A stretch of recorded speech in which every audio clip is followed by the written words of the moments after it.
O Senhor esteja convosco. Ele está no meio de nós.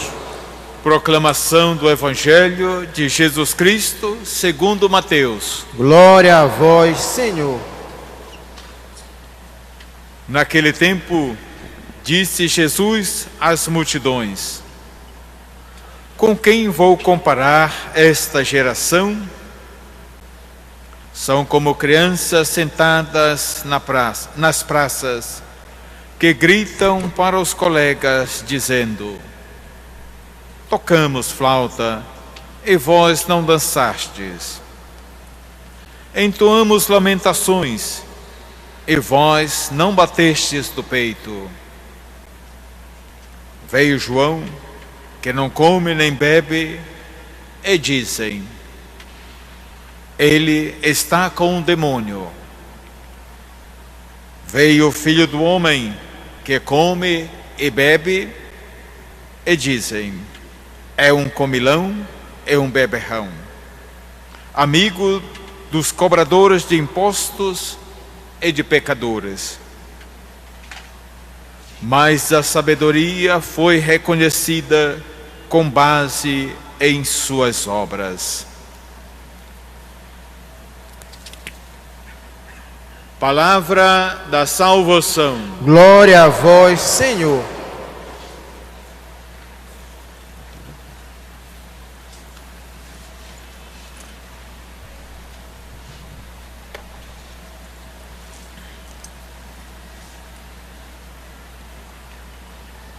Caros irmãos e irmãs, à medida que nós nos aproximamos da festa do Santo Natal e estamos a 9 dias da grande celebração do Natal do Senhor, a liturgia cotidiana e em particular a liturgia da palavra nos colocamos de uma forma muito mais instigativa na busca da descoberta da presença de Cristo. Descobri-lo presente em nós, descobri-lo em nosso meio. Ontem a liturgia nos dizia: o reino já está presente entre vós. Jesus no Evangelho foi muito direto. Mas hoje a palavra de Deus nos chama de uma forma assim muito precisa.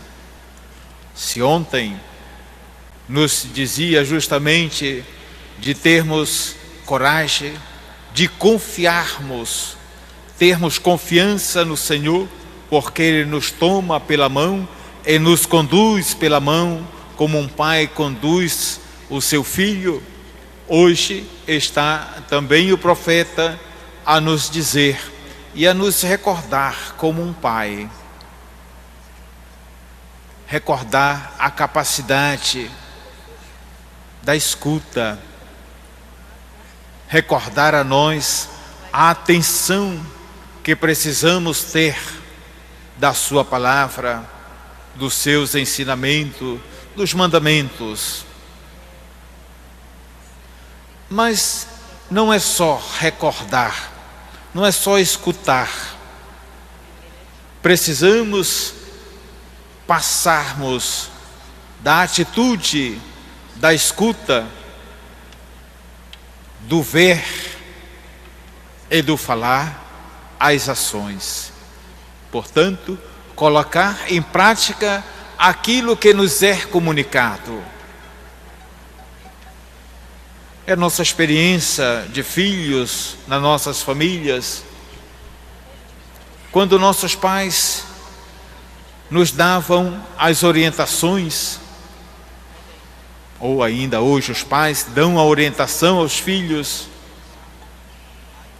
aquela capacidade, aquela prontidão de logo entender o que estava sendo proposto e ao mesmo tempo a dimensão do filho obediente, colocar em prática. Não deixar para depois aquilo que era pedido ou proposto pelo papai e a mamãe, mas imediatamente. Não deixar para o outro dia. É assim que o Senhor também espera de nós. Esta capacidade de filhos, que justamente atentos, que compreendem e logo procuram colocá-la em prática. O profeta deixa entrever nas entrelinhas do seu ensinamento que os benefícios poderiam ser muito maiores. As bênçãos poderiam ser bem mais abundantes na vida do filho ou da filha, que com atenção tivesse realmente não só ouvido, mas absorvido completamente aquela palavra e colocada em prática. Assim, tantas coisas poderiam ser diversas. O nosso agir poderia ser muito menos fadigoso, muito menos cansativo. E por que também não dizer menos triste, mais alegres. Então é dentro desse contexto que Jesus hoje nos dá esse belíssimo ensinamento, é que parece alguma coisa melancólica, um lamento. É justamente usa a dimensão das crianças. A criança, ela está sempre em busca de atenção. Ela quer a atenção dos seus pares, mas também dos maiores. Quer atenção.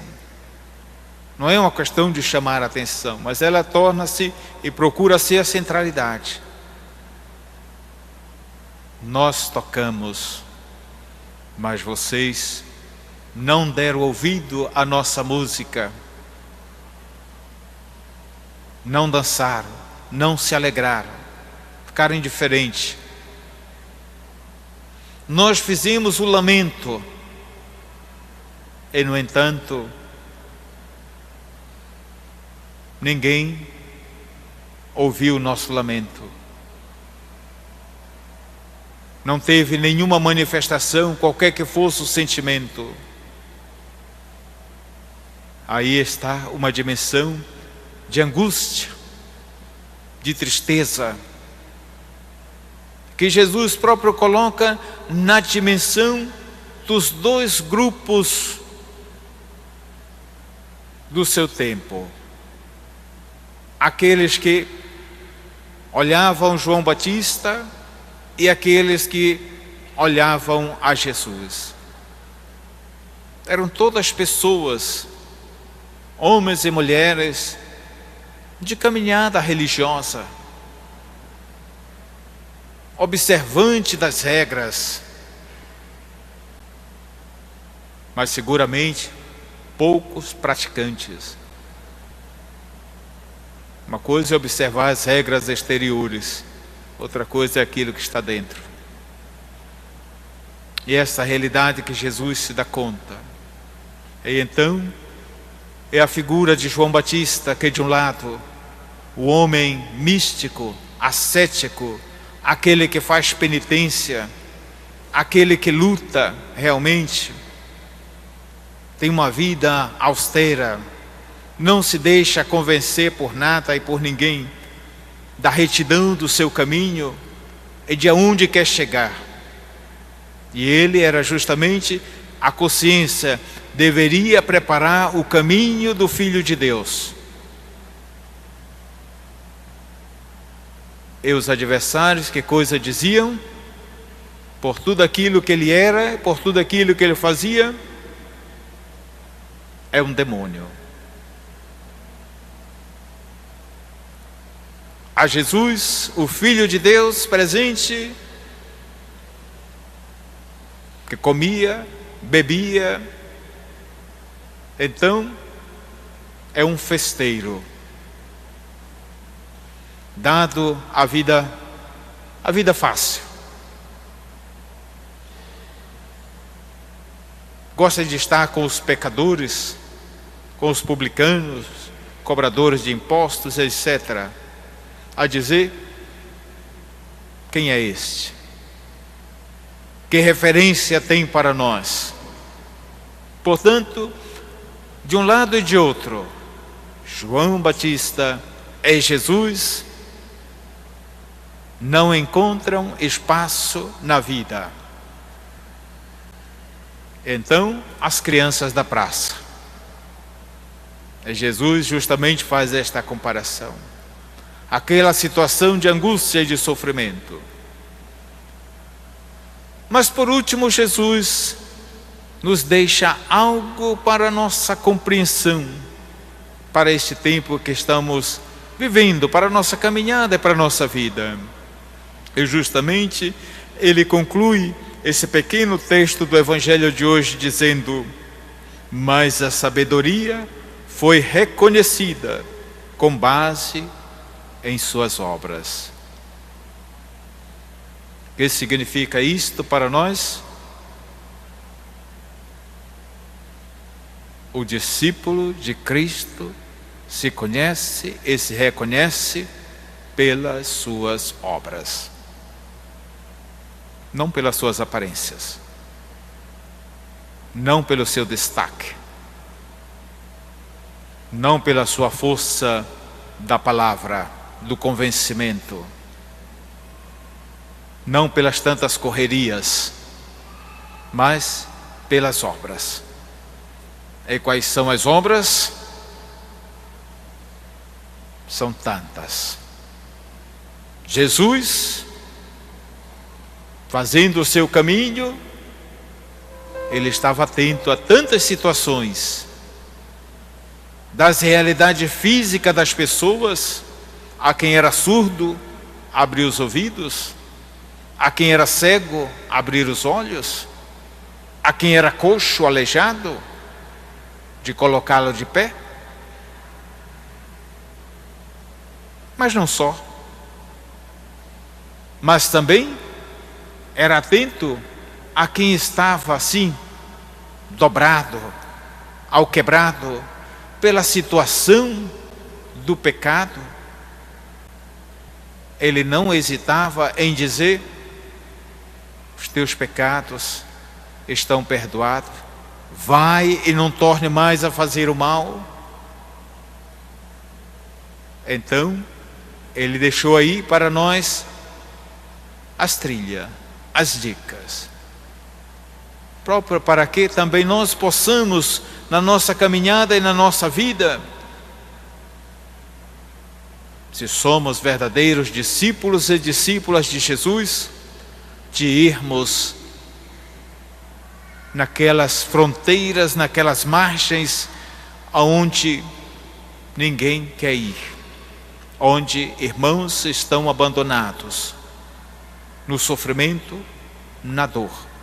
Ninguém lhes escuta, ninguém os ajuda a ficar de pé quando doente,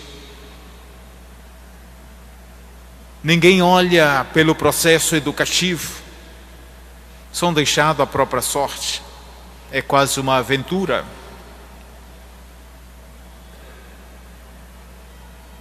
Aonde os pequenos começam já desde pequeno numa vida desregrada da droga, do crime organizado e de tantos outros males.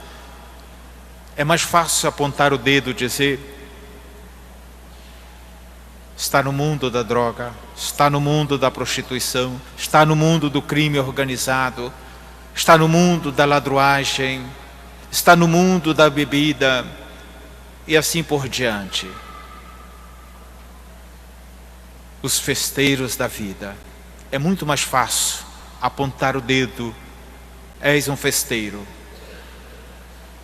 Mas é muito mais aprazível para o Cristo, para Deus, portanto, quando o lugar de apontar o dedo, colocar-se do lado daquele irmão, daquela irmã, E não precisa ir muito longe, porque dentro das fronteiras, dos muros das nossas casas, tem tanto dessas situações. E muitas vezes nós só sabemos jogar no rosto. Porque tu és isto, porque tu és aquilo, porque tu faz isso, porque tu faz aquilo, e etc. Excluímos. Jesus justamente nos chama a vencermos as barreiras, a vencermos as fronteiras que nos dividem, nos tornam distantes uns dos outros. Vai sabermos manifestar o quanto de irmãos nós somos, é de quanto filhos do Pai amado nós somos. Portanto, da misericórdia de Deus que está em nossos corações, na nossa vida e passa pela nossa vida, desta misericórdia, deste amor, deste perdão, devemos chegar também ao outro e saber manifestar. São desafios para nós. Que ninguém no amanhã possa dizer que fomos surdos, fomos insensíveis, fomos cegos, fomos acomodados. Que ninguém nos acuse. A igreja procura fazer o seu caminho. Procura nos nossos dias, no mundo em que vivemos, não ser nem cega, nem surda, nem muda. Mas procura ser a luz para quem não vê. Procura ser os ouvidos de quem não tem a capacidade mais de ouvir. Procura ser a voz de quem a voz já perdeu, a recuperá-la. E assim nos convida também a sermos nos nossos dias, para que se possa realmente reconhecer o Cristo Senhor, que é já presente entre nós, mas quer renascer no coração e na vida nossa e na vida dos nossos irmãos. Que assim seja.